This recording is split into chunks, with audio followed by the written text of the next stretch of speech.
በህይወት አለክ እንዴ? መርካቶ ነው ተወልጄ ያደግኩት። የራጉኤልን ቅዳሴና የአንዋር መስጊድን አዛን እየሰማው መርካቶ ውስጥ ሁሉም ወላጅ እናትና ወላጅ አባት ነው። ስታጠፋ ያገኘ ጎረቤት ልክ እንደ ልጁ ይቀጣል። ልጄን ለምን ነካ ብሎ የሚናገር ሰው የለም። ይልቅስ ቤት ከተሰማ ዱላው እንደሚጨመርልህ ስለምታውቅ ቤትህ ሹክክ ብለህ ገብተህ ትተኛለህ። በንጋታው ደግሞ ሁሉንም ረስተህ ከተጣላው ልጅ ጋር ተቃቅፈህ ስትጫወት ትውላለህ። ስለ ቂምና በቀል ጭራሽ አታውቅም። ልብ በፍቅርና በፍቅር ብቻ የተሞላ ነው።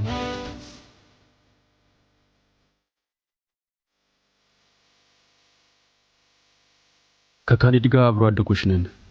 ቤታችን ጎን ለጎን ነው። ከልጅነታችን ጀምሮ ተለያይተን አናውቅም። ለሚያየን ሁሉ ወንድማማቾች እንጂ ጓደኛሞች አንመስልም። እኔ ባለሁበት ሁሉ ካሊድ አለ፣ ካሊድ ባለበት ሁሉ እኔ አለው። ከካሊድ ጋር ያላየነው ህይወት ምን አለ?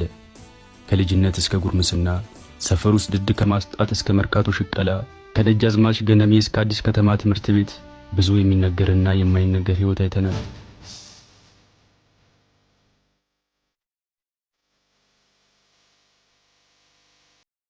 ካሊድ ምድር ላይ እንደ ውሻ የሚፈራው ነገር የለም። ልጅ እያለን ጋሻ ባተ ቤት ሆያውዬ ልንጨፍር ሄደን ውሻ ለቀቁብን። ካሊድ ዱላውን ጥሎ እግሬ አውጭኝ አለ። የሮጠው ሩጫ ኦሎምፒክ ላይ ቢሆን ኖሮ ሪከርድ ይሰብር ነበር። የዛን ሰሞን ቀነኒሳ የሚል ቅጽል ስም ወጥቶለት ነበር። የኛ ሰፈሩ ቀነኒሳ ወንድሜ ካሊድ።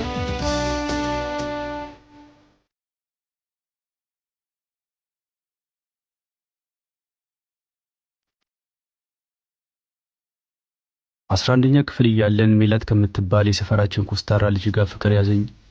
መፍዘዝና መተከዝ አበዛው። ተክዤ በተቀመጥኩበት ካሊድ መጣና ለስንት ነገር ማስብ ልጅ ፍቅር እንደዚያ ፍዟ ደንግዞ ያስቀር አለኝ። መልስ ሳልሰጠው ዝም አልኩት። እኔ ምልህ ግን ለምን ደፍራት ነግራትም ወይ እሺ ወይም ቢኮ ነው የምትል ሌላ ምንም አይመጣም አለኝ።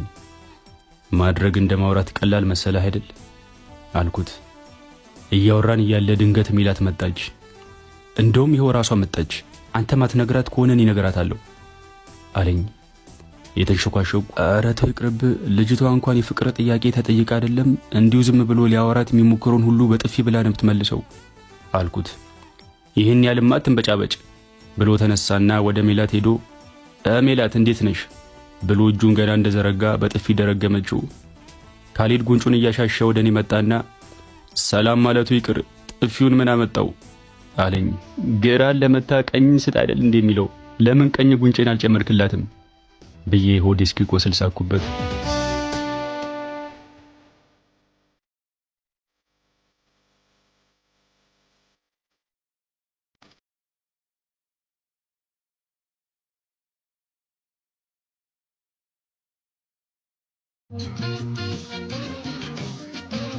እያደገን መጣን። ህይወት ትክክለኛ መልኳን ታሳየን ጀመር። አባቴ በሥራ ጉዳይ ወደ ክፍለ ሀገር ተዘዋወረና እናቴና ታናሽ እህቴን ይዞ ሄደ። እነሱን ሸኟቸውና እኔ እዚሁ ቀረው። የተሻለ ህይወትን ፍለጋ በበረሃ ወደ ውጭ ለመሰደድ ወሰንኩ።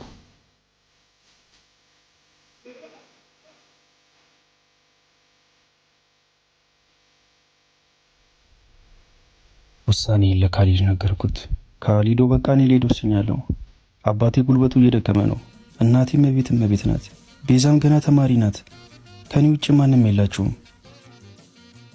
ከመቼ ጀምሮ ነው አንተ ካለኔ ውሳኔ መወሰን የጀመርከው ብሎ የለበስኩትን ልብስ ጨምድዶ ያዘው። አይኑን ማየት ከብዶኝ መሬቱን እያየው ህይወት አንዳንዴ ብቻን እንድትቆም ታስገድዳለች ወንድሜ። ጥርስን ነክሰ ጠንከረ ካልቆምክ ደግሞ ምናልባትም ሁለተኛ እድል አታገኝ ይሆናል አልኩት። አብሬ ሄዳለሁ አለኝ። በፍጹም አንተ እዚህም ሆነ ህይወትን ማሻሻል ትችላለህ። ራስን ወደ እሳት የምጨምርበት ምንም ምክንያት የለም። አንገቱን ደፍቶ ትንሽ ዝም አለና የመጨረሻው ውሳኔ ነው አለኝ። አዎ ለደላሎቹ ብር ከፍያለሁ። ከሁለት ቀን በኋላ መንገድ እንጀምራለን አልኩት። አላህ ይከተል ወንድሜ ብሎ አቀፈኝ።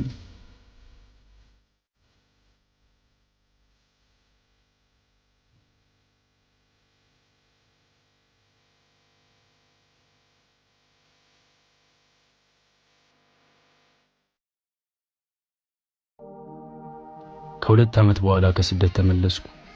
ወዳደኩበት እትብቴ ወደ ተቀበረበት የልጅነት ትዝታዎቼ ሁሉ ወደ ታተሙበት ሰፈር ሄድኩ። የነ ካሊድ ቤት ትቼው እንደሄድኩ ጠበቀኝ። ለተወሰኑ ደቂቃዎች ፈዝዤ ቤቱን እያየሁ ቆምኩ። የልጅነት መልኬ በፈገግታ እና ሲለኝ ታየኝ። ሻንጤን እንደያዝኩ ወደ በሩ ተጠጋው። በሩ ጋር ደረስኩና አንኳኳው።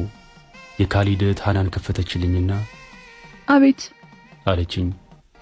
ያደረኩትን ኮፍያ ወለኩትና ፈገግ ብዬ ሃናን እንዴት ነሽ አልኳት። ትንሽ አየችኝና በድንጋጤ እዮብ አውዝ ቢላሂ በህይወት አለክ እንዴ? ካሊድ እዮብ መጥቷል በላ የጮች ወደ ውስጥ ገባች። ካሊድ ምንድነው እያለ ከቤት እየተዋከበ ወጣ። በደነገጠ አይን አየኝ። በናፈቀ አይን አየሁት። ወደ እኔ በዝግታ ተጠጋ። ፈገግ ባለ ፊት አረሳኝም አይደል አልኩት። እንባ ባቀረረ አይን እዮብ የሞትክ መስሎኝ ነበር እኮ 2 ዓመት ሙሉ የጠፍተ ነው አለኝ።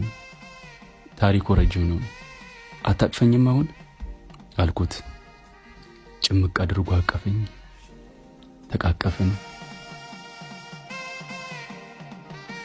እንኳን በህይወት ኖርክ ወንድሜ አለኝ። ተያይዘን ወደ ቤት ገባን።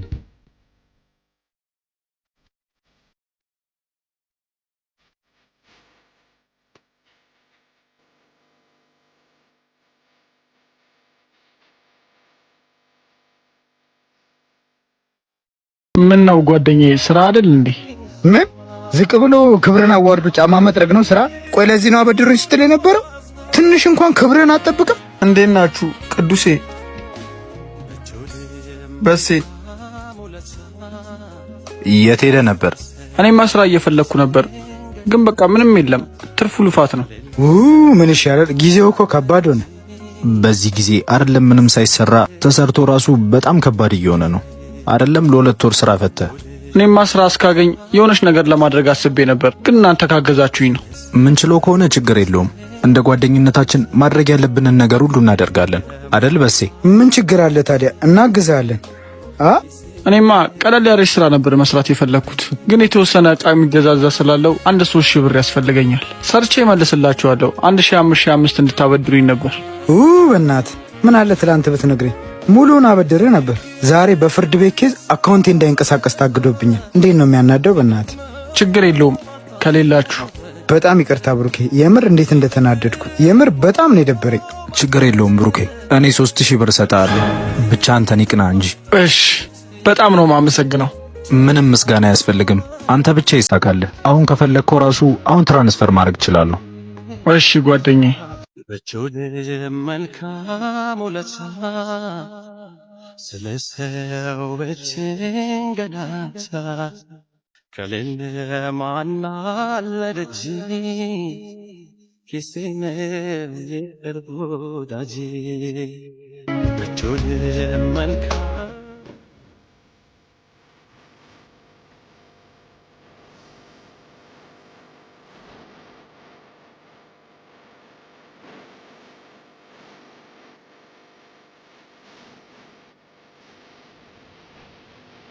ችግር የለውም ሂሳብ በኔ ይሁን።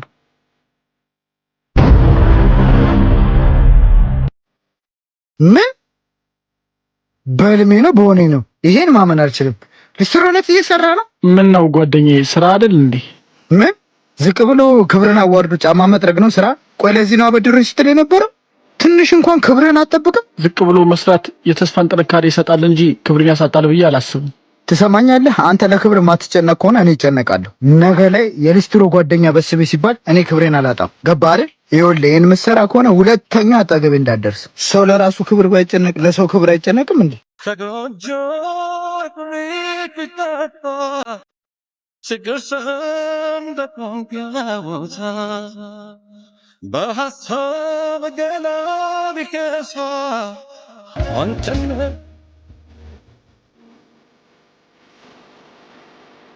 አንተ ያልገባ ነገር አለ። እሱ ተዋርዶ እኛን ሊያዋርደን ያሰበው። መቼስ ብሩክ የኛ ጓደኛ እንደሆነ ማያውቃለው። ቆይ እንደዚህ ብለህ ተናግረው ነው የመጣው? እንዴት አልናገሩም? አንተ ደግሞ ሲቀጥል አንድም አንተ ነህ ራስን በራስህ አዋርደህ ለኛም የተረፈ እንዴ። እኔ ምን አረኩኝ? ስራ ብለህ ብር የሰጠው አንተ አይደለ? ባትሰጠው ኬት ያመጣል?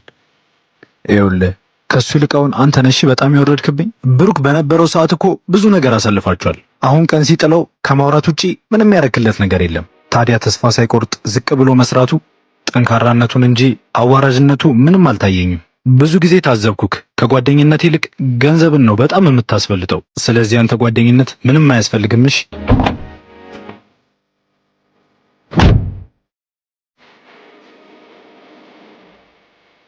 ቅዱሴ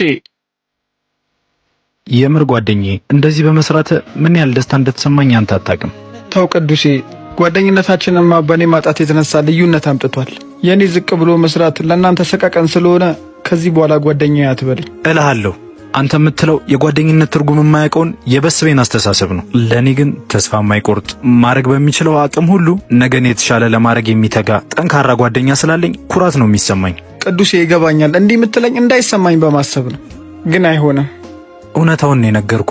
በዚህ ጊዜ ተስፋ አስቆራጭ ነገር በሚያጋጥመው ጊዜ በሱስ የሚደበቅ እንጂ ራሱን ጠንካራ አድርጎ ነገን ተስፋ አድርጎ የሚተጋ እንዳንተ አይነት ከስንት አንድ ነው ያለው። ለዛ ነው የምታኮራኝ። ሲቀጥል ደግሞ ከኔ ወሰድከውን ብር ለመመለስ እንዳታስብ። እዚህ ጋር መሸጥ የምችለውን ገበር፣ ካልሲ፣ የጫማ ክር አድርገህ እኮ ፎ አድርገህ መስራት ትችላለህ። ምን እንደምልህ አላቅም። በጣም ነው የማመሰግነው ጓደኛዬ። ችግር የለውም። በል ና ቁጭ በልና ያንተንም ጫማ ፎ አላርግልህ። መወለድ ቋንቋ ነው፣ ስም ነው ወንድምነት፣ ቅዱስ ነው ይበልጣል የሚያስጓደኝነት ጓደኛዬ ጓደኛ